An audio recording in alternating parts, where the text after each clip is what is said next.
Smoking వల్ల lungs damage అవుతాయన్న awareness చాలా మందికి ఉంది. మనం మూవీ థియేటర్స్‌లో కానీ, మూవీస్ ఎక్కడ అన్ని చోట్ల దాని ప్యాకెట్ మీద కూడా రాస్తారు స్మోకింగ్ చేయడం వల్ల లంగ్స్ డ్యామేజ్ అవుతుందని. కానీ ఎంతమందికి తెలుసు స్మోకింగ్ వల్ల ఫర్టిలిటీ మీద ఎటువంటి ప్రభావం పడుతుందని? మనం ఈ వీడియోలో స్మోకింగ్ వల్ల ఫర్టిలిటీ మీద ఎటువంటి ప్రభావం పడుతుంది, స్మోకింగ్ అనంగానే మగవాళ్ళే కాదండి, ఆడవాళ్ళల్లో కూడా ఇవాళ రేపు ఆడవాళ్ళల్లో కూడా స్మోకింగ్ అనేది చాలా కామన్ అయిపోతుంది మనకున్న ఫాస్ట్ లైఫ్లో. సో ఆడవాళ్ళల్లో ఎటువంటి ప్రాబ్లం పడుతుంది, ప్రెగ్నెంట్ మదర్స్ స్మోక్ చేసినప్పుడు బేబీస్ మీద ఎటువంటి ఎఫెక్ట్ పడుతుంది అన్నది ఈ డీటెయిల్గా మనం ఈ వీడియోలో మాట్లాడుకుందాం. టొబాకో కన్జంప్షన్ అంటే టొబాకో కన్జంప్షన్ స్మోకింగ్ అనే కాదు, in any other form tobacco అనేది ఇంకే రూపకంగా తీసుకున్నా కూడా, అంటే గుట్కా పాన్ ఇలాంటివి తీసుకున్నా కూడా టొబాకో ఫర్టిలిటీని డైరెక్ట్గా ఇంపాక్ట్ చేస్తుంది. మనకి మగవాళ్ళల్లో తీసుకుంటే టొబాకో చేయడం వల్ల, టొబాకో స్మోక్ చేయడం వల్ల ఫర్టిలిటీ అనేది డైరెక్ట్గా ఎఫెక్ట్ అవుతుంది. ఎలా ఎఫెక్ట్ అవుతుంది అని అంటే, స్మోకింగ్ చేయడం వల్ల మనకి స్పర్మ్ ప్రొడక్షన్ తగ్గుతుంది. స్పర్మ్లో అబ్నార్మల్ స్పర్మ్ అంటే ఒక 100 స్పర్మ్ ప్రొడ్యూస్ అయ్యే దగ్గర మనకు ఓన్లీ 60-70% స్పర్మే ప్రొడక్షన్ జరుగుతుంది. ఆ ప్రొడ్యూస్ అయిన స్పర్మ్ క్వాలిటీ కూడా చాలా చాలా తక్కువగా ఉంటుంది. దీని సైజు షేప్ చూసుకున్నా కూడా డబల్ హెడ్ ఉండడము, టెయిల్ వంకరగా ఉండడం వల్ల ఈ స్పర్మ్ అనేది రిలీజ్ అయ్యాక ఎగ్ దగ్గరికి వెళ్ళేదానికి కూడా చాలా ఇబ్బందులు ఉంటాయి. మార్ఫలాజికల్గా అబ్నార్మల్ స్పర్మ్స్ ప్రొడక్షన్ అవ్వడం వల్ల మనకి ప్రెగ్నెన్సీ రావడానికి కూడా చాలా చాలా చాలా ప్రాబ్లం అవుతుంది.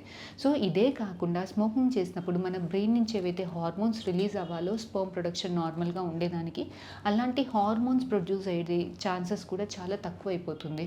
అదే కాకుండా మేల్స్లో మెయిన్ హార్మోన్ టెస్టోస్టెరాన్ హార్మోన్ ఏదైతే ఉంటుందో, స్మోకింగ్ చేయడం వల్ల టెస్టోస్టెరాన్ హార్మోన్స్ అనేవి చాలా తక్కువ అవుతాయి.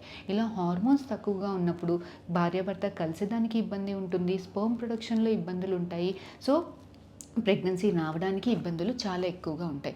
ఇదే కాకుండా స్మోకింగ్ చేసినప్పుడు బ్లడ్ వెజల్స్ కూడా ష్రింక్ అయిపోతాయి, కాంట్రాక్ట్ అయిపోతాయి, వాటి సైజ్ కూడా తక్కువ అయిపోతుంది. సో ఇలా మనకి టెస్టిస్లో కానీ మనకి బ్లడ్ ఫ్లో తక్కువ ఉన్నప్పుడు ఎరెక్టైల్ డిస్ఫంక్షన్స్ వచ్చేదానికి చాలా చాలా ఛాన్సెస్ చాలా ఎక్కువగా ఉంటుంది. సో ఇవి మేల్స్లో మనకి ప్రాబ్లమ్స్ స్మోకింగ్ చేయడం వల్ల, టొబాకో చేయడం వల్ల, పాన్ గుట్కా చేయడం వల్ల స్పర్మ్ ప్రొడక్షన్ తక్కువ ఉంటుంది, ఉన్న స్పర్మ్లో క్వాలిటీ తక్కువ ఉంటుంది. అలాంటి స్పర్మ్ తోటి ప్రెగ్నెన్సీ రావడానికి ఇబ్బంది అవుతుంది, హస్బెండ్ వైఫ్ కలవడానికి ప్రాబ్లమ్స్ ఉంటాయి, ప్రెగ్నెన్సీ వచ్చినా కూడా మిస్క్యారేజెస్ అయ్యేదానికి ఛాన్సెస్ ఎక్కువగా ఉంటుంది. ఇది మగవాళ్ళల్లో. మరి ఆడవాళ్ళల్లో ఎలా ఎఫెక్ట్ అవుతుంది? ఆడవాళ్ళల్లో స్మోకింగ్ అంటారు ఏంటి అని అంటే, చాలామంది డైరెక్ట్గా స్మోక్ చేస్తారు, లేదు అని అంటే ప్యాసివ్ స్మోకింగ్. ఇలా మనం పబ్స్కి వెళ్ళినప్పుడు లేదంటే ఇంట్లో ఎవరైనా స్మోక్ చేసినప్పుడు ఆ స్మోకింగ్ పీల్చుకున్నప్పుడు, స్మోక్ ఏదైతే పీల్చుకున్నప్పుడు మనకి ఈ ప్యాసివ్ స్మోకింగ్ వల్ల కూడా మనకి ఎగ్ ప్రొడక్షన్ అనేది చాలా చాలా తగ్గిపోతుంది.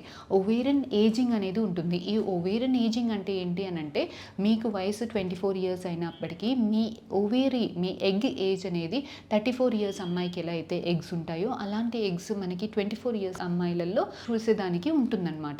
సో ఇలా ఓవేరియన్ ఏజింగ్ వల్ల, ఎగ్ ఏజింగ్ వల్ల ఎగ్ కౌంట్ తగ్గిపోతుంది, ఎగ్లో క్వాలిటీ తక్కువ అవుతుంది. అలాంటి ఎగ్స్ తోటి ప్రెగ్నెన్సీ రావడానికి అవకాశాలు చాలా తక్కువగా ఉంటాయి. ఈవెన్ వాళ్ళు ఐవీఎఫ్కి వెళ్ళినప్పుడు కూడా అబ్నార్మల్ ఎంబ్రియోస్, జెనెటికల్గా అబ్నార్మల్ ఎంబ్రియోస్ వచ్చేదానికి కూడా చాలా ఛాన్సెస్ ఎక్కువగా ఉంటుంది. ఇలా ప్రెగ్నెన్సీ రావడానికి ఇబ్బంది అవుతుంది. ఒకవేళ ప్రెగ్నెన్సీ వచ్చినా కూడా స్మోకింగ్ కంటిన్యూ చేసినప్పుడు బేబీస్ అబార్ట్ అయ్యేదానికి స్కోప్స్ చాలా ఎక్కువ ఉంటుంది. మనం ముందు కూడా మాట్లాడుకున్నాం, మగవాళ్ళల్లో బ్లడ్ వెజల్స్ కాంట్రాక్ట్ ష్రింక్ అయిపోతాయని. ఇలాగే ఆడవాళ్ళల్లో కూడా మనకి గర్భసంచికి సరఫరా చేసే బ్లడ్ వెజల్స్ ష్రింక్ అయినప్పుడు, బేబీకి సప్లై చేసే బ్లడ్ వెజల్స్ ష్రింక్ అయినప్పుడు బేబీ అబార్ట్ అయ్యేదానికి, బేబీ చిన్నగా పుట్టేదానికి, బేబీలో డిఫరెంట్ అనామలీస్ వచ్చేదానికి, బేబీ ముందే డెలివరీ అయిపోయేదానికి ఛాన్సెస్ చాలా చాలా ఎక్కువగా ఉంటాయి.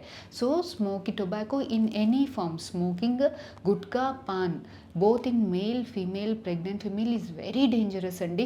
ఇన్ఫ్యాక్ట్ మీ లంగ్స్కి ఏదైతే ప్రాబ్లం అవుతుందో దానికన్నా డబుల్ ప్రాబ్లం ఫర్టిలిటీలో వస్తుంది. సో ఈ అవేర్నెస్ అనేది చాలా చాలా చాలా important. Please do spread the awareness. Smoking should be complete no.